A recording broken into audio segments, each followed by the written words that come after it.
Hi, magandang araw po sa inyong lahat for our second reading of the day. Tingnan naman po natin kung ano po ang makikita natin sa second reading of the day today. Yan. Okay, balasahin muna po natin. Sorry po. Balasahin po muna natin today ang ating baraha para makita nyo po na hindi po ito na nagkataon lamang na ito po ay na ito po ay dahil sa coincidence na nabunot natin kanina. Ayan, so nakita nyo po na binabalasa po natin mabuti. Okay? Mag-ingat po kayo ha, para po hindi kayo magkasipon tulad ko at talagang sumama ang pakiramdam. Iba po ang panahon na natin talaga ngayon. Okay.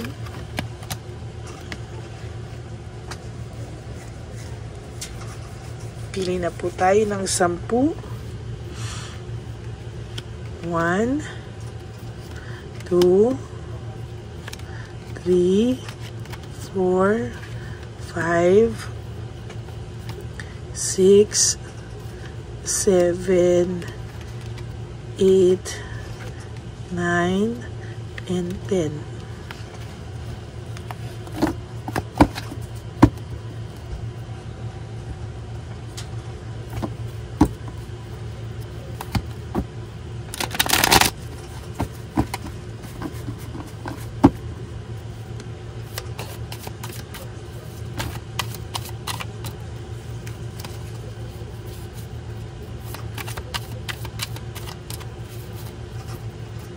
Class, sana po ay napanood nyo na po yung first reading of the day today bago po tayo tumakbo sa second reading of the day today. At yung first and second po kagabi. Yan. So mamaya po promise ako ay magta-third reading sa inyo. Okay, 1, 2, 3, 4, 5, 6, 7, 8, 9, and 10.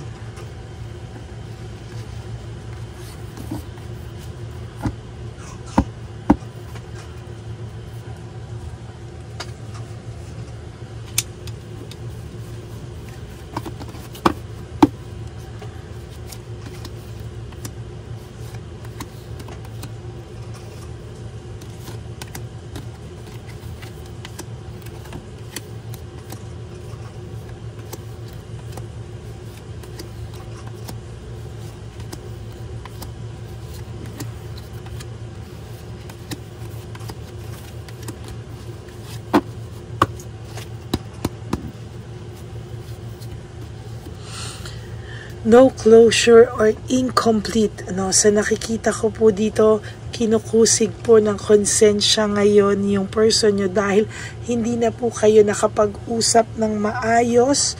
No closure, incomplete, or panay masasakit na salita po ang nabitawan sa inyo ng person nyo. Maaaring mabigat po yung mga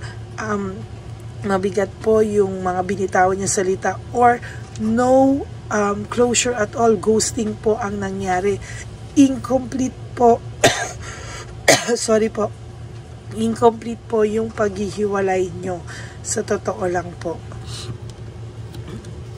iniwang ka po niya ng ganun lang, nang walang paliwanag, nang walang maayos na kahihitnatnan kung ano po ang nangyari. Talagang sa nakikita ko po dito, pilit ka po nitong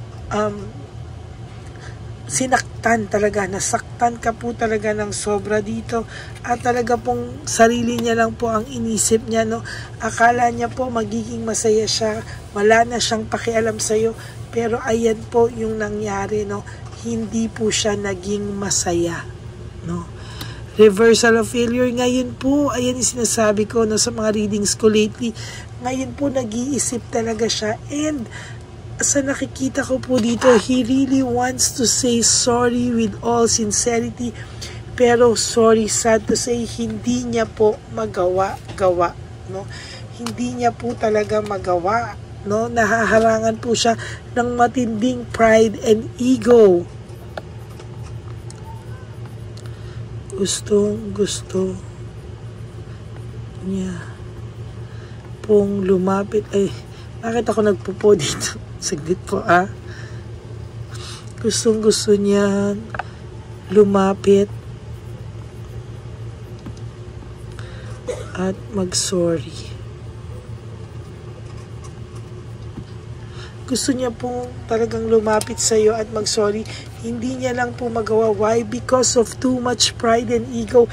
Hindi niya po magawa sa sobrang dami ng masasakit na salitang sinabi niya sa iyo, sa sobrang daming pain na naibigay niya sa iyo, at sa masasakit talaga na hindi mo na po halos nalunok nung araw, no? Ngayon po, there's lack of commitment, no? Talagang ang tao pong ito ngayon ay may lack of commitment, no? Fatigue and exhausted po siya, no? Over fatigue and exhausted. Over fatigue po siya sa kakaisip. Isip, at exhausted po siya sa mga panahon ngayon, ano? To tell you honestly, pagod na pagod po ito sa oras ngayon at pag-iisip sa iyo ngayon. There's home conflict, lack of support. Wala po siyang supportang nakukuha sa bago niyang karelasyon. Kasalanan niya pong ito eh. Gusto niya pong lumapit para mag-sorry. Gusto niya pong kausapin ka to tell you all of his or her feelings. Hindi niya po magawa. Nauunahan po siya ng pride, ng ego, ng hiya sa sarili. Sa totoo lang po, no? Ayan, no, there's difficulties, no? May doubts po akong nakikita dito na kung ano daw po ang mararamdaman mo kung gagawin niya daw po ito, no? Sa totoo lang po, ayan, no, there's always false success and living beyond means. Hindi po, wala po akong nakikita dito na totoo po sa kanyang mga nararamdaman. There's emotional immaturity, no? Insecurity and disappointment. Hindi niya po talaga magawang mag-sorry sa iyo because of emotional immaturity. Mas pinipili niya pa po yung pride and ego niya. Hindi po siya makalapit. Every time po na decided na siya to reach out to you, mag-sorry man lang siya, hindi niya po talaga magawa. And as a matter of fact, nahihirapan po ang person yung tanggapin na siya po ay magsosorry sa'yo. Confused po siya at alam niya pong hindi tama yung choice niyang magmatigas. Hindi po tama yung choice niya na maging, ayan, no, na ganyan na lang po, no? Pero sa totoo lang po, wala po siyang magawa eh. Talaga pong kinakain po siya ng lungkot. Kinakain siya ng lungkot, ng pride. Kinakain po siya ng, parang feeling niya po mas magandang manahimik na lang daw po siya kesa daw po mag-sorry siya. To be honest with you, gustong-gusto niya pong lumapit sa'yo. Hindi niya lang po magawa. Parang ang tingin niya sa sarili niya, okay, fine, nangyari naman na ang lahat, so para saan pa na magsosorry daw siya sa iyo, no? Sa totoo lang po, ang person na ito ay too much sadness ang nakikita ko sa kanya ngayon. Gulong-gulo po siya sa isipan niya at hindi niya po talaga alam kung ano po ang gagawin niya sa mga susunod na panahon sa buhay niya, no? Hindi niya po alam bakit daw siya nagkaganito, bakit daw ang pakiramdam niya is malungkot siya, no?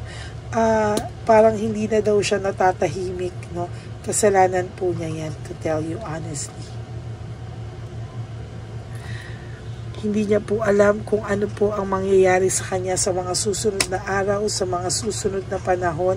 Hindi niya na po alam, no? Pero sa totoo lang po, huwag niyo po siyang gantihan, ano? Hayaan niyo lang po siya. Kill them with kindness. Sa totoo lang, no, you have to kill them with kindness. Hayaan mo lang po sila sa mga susunod pang araw sa buhay nila. Lalo po silang maguguluhan. Lalo po silang magkakaroon ng regrets kapag wala ka pong iginanti sa kanilang masama, no? Lagi po, isipin mo lang po na yung mga salitang lumalabas ay hindi na po maibabalik yan or mababawi yan. So, Kung ikaw po ay ginawa nila ng ganyan, let them be. Hayaan mo lang po sila, and there will come a time na sila mismo ang gagawa ng action or ng move para sa iyo. There's this lack of purpose. Ang daming chaos na nangyayari sa buhay niya ngayon. Sa totoo lang, hindi niya po alam saan siya magsisimula, ano po ang gagawin niya sa buhay niya. Leaving behind, walking away, yan, nakita. Pinagsisihan niya din po yung nangyaring gulo sa inyo kung ba't kayo nagkahiwalay. Ngayon po, may coldness po siyang nararamdaman kay Chabilitang Palaka at sa kay Shokoy, no, kung ano dyan, ano. There's always sadness sa puso nila ngayon, no. Hindi po matino ang nangyayari sa kanila. Alam niya po na siya ang may kagagawan ng lahat ng ito sa buhay niya ngayon at sa buhay niyong dalawa sa ngayon. Oh my God, the Tower in reverse. No, so nakikita ko po dito may financial loss po siya and sudden shock, no, may distraction po siyang nararamdaman sa buhay niya na hindi niya po ma-resolve na talagang nagke-create sa kanya ng emptiness po and emotional loss. Sa totoo lang, nahihirapan po ang person na ito at hindi niya po alam ang mga susunod na kaganapan sa buhay niya, to be honest with you. Ang dami na po niyang namimiss na chance, loss of opportunity sa buhay niya. Hindi niya po alam kung paano niya ito isosolve sa mga susunod na panahon, no? There's lack of resources, very, very unstable. Ayan po, napaka-unstable po. At saka, sa nakikita ko po talaga, may financial loss nga siya, no? Financial loss, meron pa siyang lack of resources and unstable. Wala pong dumadating na blessings dito sa taong ito sa ngayon, no? Naisip niya po yan, nangyari po yan nang mawala ka sa kanya. Naging maayos po kasi ang buhay niya at ngayon po siya po ang nahihirapan talaga dito, no? Hirap na hirap po siya dito. And to tell you honestly, hindi daw po niya alam kung ano po ang nag-aantay sa kanya sa future, no? Hindi niya po alam kung paano, ano at paano niya haharapin ang mga susunod na araw sa buhay niya, dahil dala-dala niya po yung bigat ng pakiramdam niya, dala-dala niya po yung bigat, dala-dala niya po yung sadness, dala-dala niya po lahat as of this very moment. Hindi niya po alam kung paano niya po isosolve ang lahat ng ito sa buhay niya ngayon, no? Nahihirapan po siya at hindi niya po kakayanin daw na ipagpatuloy yung ganitong pakiramdam ng mabigat na pakiramdam sa buhay niya actually, no? Yan, no? Natatakot po siya sa rejection kahit po may resentment siya.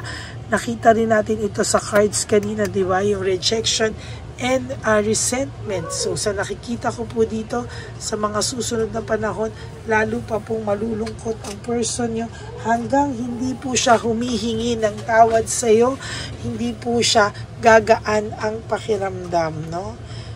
Because of the carelessness, no, ng mga desisyon niya, naging ganyan ang buhay niya. And as a matter of fact, nagkagulo-gulo po ang buhay niya because of taking advantage sa iyo, sa kabutihan mo. Hindi niya po inayos, hindi niya po pinahalagahan, at sa totoo lang po, dyan po siya pagod na pagod sa mga oras na ito, no?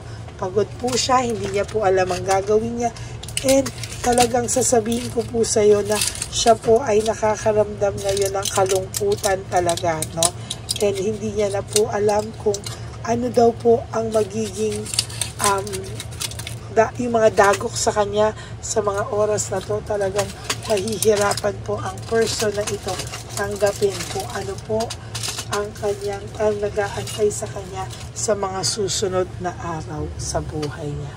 Okay, that's it for your second reading of the day. I hope po na naka-resonate kayo at may nakuha po kayo out of this reading, no? May message po kayong nakuha at lesson. Kung ano man po yan, ay sana po ay nakatulong sa inyo. For those of you po who would like to have a private reading with me, you can message me po at Ladyly Elena, that's Ladyly Elena. Nasa dulo po yan ng ating video. Diyan nyo lang po ako makukontact. That's my only official and legit FB account. So maraming salamat po sa inyong lahat. And diyan nyo po ako pwedeng kontakin ha. Nasa dulo po yan ng ating video. And of course, for those of you who would like to give me a super thanks for this video, I would really love and appreciate that from the bottom of my heart. Lalo na po, lalabas na po at gagawin na po natin ulit yung One Love a Day natin for the street elderly. Yan to. So talaga pong pinaghahandaan ko po yan sa September 14. Mapapanood nyo po yan maybe September 15 kasi i-edit pa po yan. So maraming salamat po sa inyong lahat. And I hope na napanood nyo na po yung first and second reading bago po kayo pumunta dito. Napanood nyo na rin po sana yung first reading of the day kanina.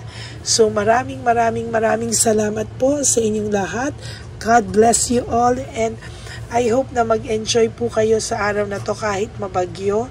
At sa aking ever loyal po and ever loyal and solid Lady Elena friends, family and subscribers, I love you all from the bottom of my heart. At ang lagi ko pong bilin sa inyo is that life is too short. Don't make it shorter by stressing yourself from all the pains and heartaches na binigay sa inyo na kahapon. Just surrender everything to the divine universe and just let go and let God write your life and love story. I will be back on later tonight for our second reading. For the meantime po ay ipagdadasal ko po na kayo ay magkaroon ng kaliwanagan sa inyong mga puso at isipan para hindi po kayo malungkot. And just live for today. Ngayon lang po ay isipin nyo po, i-prioritize yung kanyang sarili. You wake up and sleep tonight to pina-prioritize nyo po ang sarili nyo po sa araw na ito. Maraming salamat po sa inyo at huwag po kayong mag-alala. Ako po ay magbabalik sa third reading. Pasensya na lang po talaga, minsan ako po ay pagod na pagod, pero don't worry po, talaga pong pag-aaksayahan po natin talagang not pag-aaksayan, talagang yung hindi pag-aaksayan, yung iisa-isahin, sorry po minsan sa Tagalog ko, yung hindi rin gigisahin, yung hihimayin yun, sorry po, paghihimayin po natin ang lahat ng baraha para makita po natin kung ano po talaga ang pakiramdam ng person nyo sa araw-araw at ano po ang nangyayari sa kanya. For the meantime po, mag-pray kayo para sa inyong mga puso at kaisipan. Sorry po, medyo masama pa rin po talaga para po kayo ay umayos at maging masaya. Okay? Mahal na mahal ko po kayo. Mag-iingat po kayo sa araw na ito at kayo po ay i-bless ng ating Divine Universe at ni Papa Jesus na mawala lahat ng sakit unti-unti na binigay sa inyo ng person na ito. Tandaan niyo po, gusto naman po niya sa inyong mag-sorry. Mataas lang po ang pride at yun po ang ipagdadasal natin na sana po ay mawala ang pride and ego nila at makahingi sila ng tawad sa iyo at mag-sorry. Okay? God bless you all. I love you all. And I will be back for our third and final reading for tonight. Maraming salamat po.